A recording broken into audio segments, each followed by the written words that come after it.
திமுக Kanimozhi MP வந்து சொல்லியிருந்தாங்க, நாங்க ஆட்சிக்கு வந்தோம்னா டாஸ்மாக் கடையில மூடுவோம், மதுவில கொண்டு வரோம்.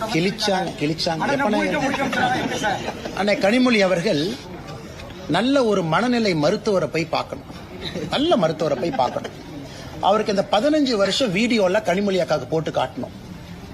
இந்த சில படத்துல பாத்தீங்கன்னா, ஏதோ ஒரு படத்துல பார்த்தேன், இந்த காலையில ஒரு உயிர், நைட்டு ஒரு உயிர், ரெமோ, அம்பியன், அம்பி, அன்னியன் ஒரு கேரக்டர் அப்பப்ப மாறும். அந்த கேரக்டரா கனிமொழி அக்கா மாறிட்டாங்க. தேர்தல் வரும் பொழுது டாஸ்மார்க்க மூடுவேன், தேர்தல் நடந்து முடிந்த பிறகு எஸ்கேப்பு, அதன் பிறகு 5 ஆண்டுகள் கழித்து திமுகவினுடைய தேர்தல் வாக்குறுதி குழுவினுடைய தலைவி, நீங்க 2022 கொடுத்த வாக்குறுதியினுடைய வெள்ளை பேப்பரை கொடுங்கன்னா சிரிப்பாங்க, அதை பத்தி பேச மாட்டாங்க.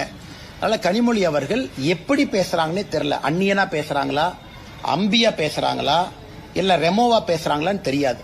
மாறி மாறி பேசக்கூடிய அரசியல்வாதியாக அருமை அக்கா கனிமொழி அவர்கள் என்று மாறி இருக்கின்றார்.